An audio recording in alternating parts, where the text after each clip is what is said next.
Have you ever had a moment where reality seemed to hesitate just for a second, like something didn't load properly? A déjà vu that felt too precise to dismiss. A coincidence so specific it stopped feeling random, or a quiet sense that you were watching life happen rather than fully living inside it. And when you try to explain that feeling, you stop because it sounds irrational or paranoid, or like something people would immediately shut down. So you carry it alone. If that's been happening to you, you're not imagining things, and you're not broken. What you're sensing is a misalignment between your awareness and the structure of the world you're moving through. Many people experience this during a spiritual awakening, long before they ever call it that. It feels like being an outsider in familiar places, like the rules everyone else follows no longer quite apply to you. This video isn't here to tell you that you're special or superior. It's here to explain, clearly and grounded in science, why this sensation exists at all. There is a real reason rooted in quantum consciousness and hidden reality that explains why some people begin to notice the cracks while others never do. When awareness shifts, reality doesn't feel solid anymore. It feels responsive, almost programmable. And that realization can be unsettling before it's empowering. By the end of this video, you'll understand why this glitch feeling appears, why it's often misunderstood as anxiety or detachment, and why it has nothing to do with losing touch with reality. But before we can unpack the science behind it, you need to understand one crucial thing about how observation interacts with reality itself. Because once you see that, the feeling of being an outsider stops feeling like a flaw and starts pointing towards something far more disturbing about how this world actually works. If this resonates, pause for a moment and take part in it intentionally. In the comments, write the word glitch, not as a declaration, but as a quiet marker, so others who recognize this feeling can find each other without explanation. This isn't about persuasion or belief. It's about acknowledging a shared pattern. When you press like on this video, you're not reacting emotionally, you're making a collective choice, signaling that conversations about quantum consciousness, spiritual awakening, and hidden reality deserve to surface beyond the usual noise. And if you decide to subscribe, understand what that means. It's not allegiance to a channel. It's entry into an ongoing exploration with people who are questioning the same underlying structures of reality. What we're about to uncover next isn't philosophy or motivation. It's a measurable scientific principle about how observation alters systems. And once you see how that works, the feeling of being an outsider will stop feeling random and start revealing its real cause.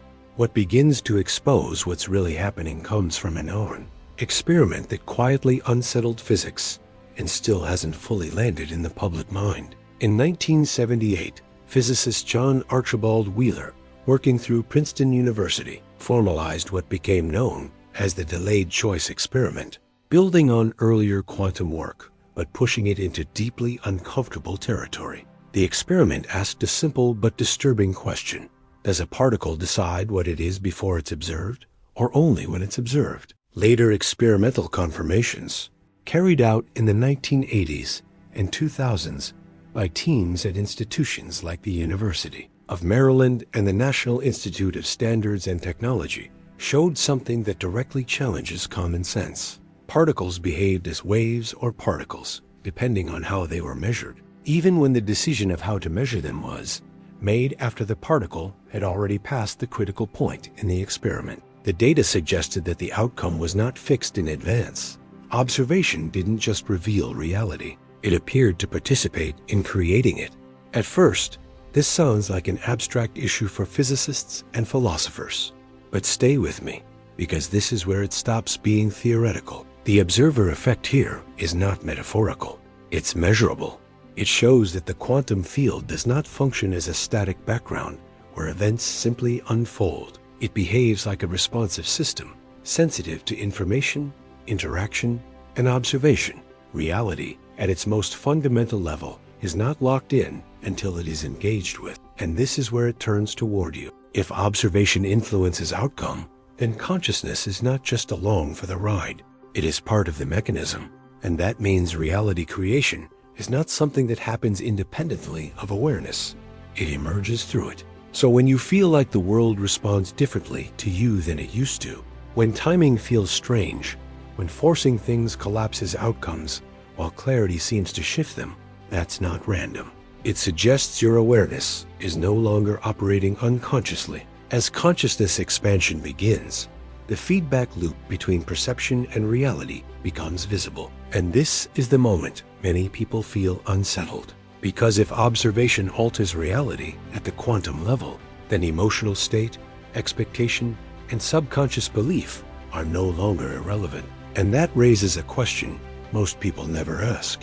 What happens when your internal state stops matching the unconscious systems around you? Because that's where the glitch stops being a feeling and starts pointing to something much deeper about how perception, frequency, and reality are actually linked. Another piece of this starts to come into focus when you look at the work of Benjamin Libet, a neuroscientist at the University of California, San Francisco, whose experiments in 1983 revealed something deeply unsettling about how perception and choice actually work. Libet discovered that measurable brain activity, known as the readiness potential, appears several hundred milliseconds before a person becomes consciously aware of deciding to act.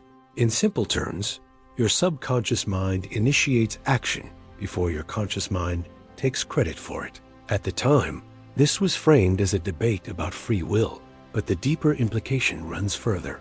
It suggests that perception and response are driven by underlying energetic and neurological patterns long before conscious thought enters the picture. And this explains something personal. Your subconscious mind operates through frequency, pattern, and coherence, not language. It responds to emotional tone, internal state, and physiological alignment. When your internal vibration shifts, your perception shifts with it. That tightness in your chest in certain rooms, the sudden exhaustion around specific people, the sense of relief and clarity that arrives when you're alone or in silence. These are not imagined reactions. They are signals. Your nervous system is reading information before your conscious mind has words for it. Perception is not neutral. It is filtered through energy, frequency, and expectation. And this explains why the old world feels harder to connect with. Your subconscious mind is no longer synchronized with the same repetitive patterns it once was. The habits, conversations, and identities that used to feel automatic now feel heavy or artificial. You start noticing the emotional undercurrents in situations instead of just the surface story.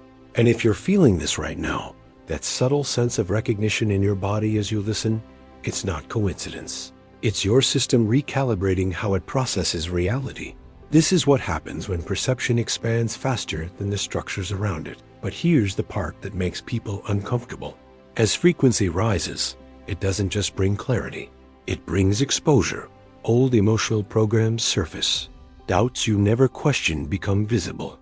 And the gap between who you were and who you're becoming starts to feel real. That gap can feel isolating. This is the stage where many people pull back because the science explains what is happening, but it doesn't soften the emotional cost of going through it. And that cost is where this becomes personal. Because before awareness becomes empowering, it often demands something most people aren't prepared to face: honesty about what no longer fits, and the quiet fear of standing without the old world holding you up anymore. There was a point when this stopped feeling abstract and started costing me something real. I didn't feel enlightened. I felt exposed. The more aware I became, the harder it was to pretend I still fit into conversations, routines, and relationships that once felt natural. I remember realizing that people I cared about could sense the distance before I could explain it myself. Not because I was judging them, but because I could no longer ignore what felt misaligned. That created doubt, quiet doubt. I asked myself if I was becoming detached, if I was overanalyzing everything, if this awareness was actually a mistake. Some nights, I sat with a kind of loneliness that didn't come from being alone, but from feeling unseen, even when surrounded by others. The rupture came when I understood that forcing myself back into the old rhythm was exhausting me more than the uncertainty of staying present with what was changing. I wasn't losing my stability. I was losing my tolerance for living out of alignment, and that loss hurt. It felt like grief for a version of myself that knew how to belong without questioning, without feeling the weight beneath the surface. I didn't have clarity then. I had fear, hesitation, and the uncomfortable realization that awareness doesn't always feel empowering at first. Sometimes it feels like standing in the dark without a script, knowing you can't go back to pretending the light isn't there. If any of that feels familiar, you're not alone in it. You're not failing, and you're not imagining this cost. This phase isn't asking you to fix yourself or rush toward answers. It's asking you to stay present without numbing out. If you feel comfortable, leave a single word in the comments that captures what this transition has felt like for you. Not to explain yourself, just to acknowledge it. And if you choose to stay here, see it as walking alongside others who are navigating the same uncertainty with honesty rather than certainty. What comes next isn't about becoming someone new. It's about learning how to stand inside this awareness without shrinking from it. Because once you stop resisting the shift, something steadier begins to form beneath the doubt. What everything you've felt up to this point leads to is a single, uncomfortable insight. The thing you've been trying to fix was never broken. It was perception expanding faster than the environment around it could respond. When science shows that the quantum observer alters outcomes, it quietly reveals something most people were never taught to consider, that consciousness creates experience, not by force, but by participation. Awareness doesn't sit outside reality. It interacts with it, collapses potential, and shapes probability. So when your perception sharpens, the world you once navigated unconsciously begins to feel rigid, scripted, and strangely limited. That isn't dysfunction. That's a reality shift happening from the inside out. Look at the path we've followed. A universe that behaves differently when it's observed. A nervous system that reacts before conscious thought appears. A subconscious mind that filters reality through frequency and coherence rather than logic. Each layer points to the same conclusion. Reality is not fixed, it is responsive. And when your internal state changes, the feedback you receive from life changes with it. This is why the old world no longer links the way it used to. It isn't rejecting you. It's no longer matching your internal frequency. What once felt familiar now feels shallow, because your perception has moved beyond automatic patterns. This is why spiritual awakening often feels destabilizing before it feels empowering. The body senses the shift first. The mind struggles to catch up. If you pause for a moment right now and notice your breath, the subtle steadiness in your chest, the alert stillness behind your eyes, you'll feel it. Presence, not excitement, not certainty. Presence, that's the anchor. And it's there because your awareness is no longer filtering reality the way it once did. You're not alone in this, even if it feels isolating. There are others who sense the hidden reality beneath appearances, who feel when meaning shifts, who can't return to unconscious participation once awareness has widened. This isn't separation from humanity. It's a different way of standing inside it. And here's the unsettling empowerment most people never reach.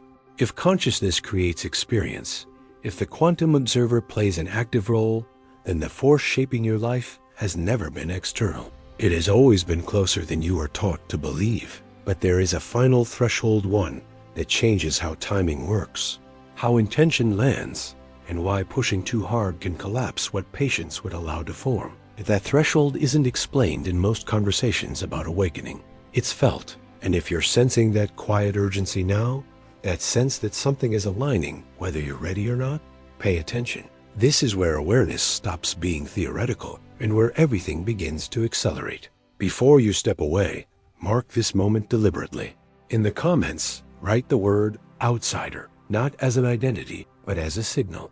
A quiet way for those who felt the same fracture in reality to recognize each other without explanation. This isn't about agreement or belief. It's about acknowledging that something real is happening beneath the surface and that you're aware of it. If this perspective feels steady rather than overwhelming, subscribe now. Not to follow a personality, but to remain connected to a space where quantum consciousness, consciousness expansion, and spiritual awakening are explored without distortion or fear. Subscribing is choosing to stay engaged with ideas that challenge comfort, sharpen perception, and return agency to where it belongs. This isn't a channel for spectators. It's a gathering point for observers who sense the hidden reality shaping experience. In the next video, the 1% secret, why the law of attraction fails 99% of people, we'll confront the uncomfortable reason intention collapses for most people, and why awareness, timing, and subconscious alignment matter more than effort or positivity ever did. What you felt building here connects directly to that truth. Your consciousness brought you here. What happens now is your choice.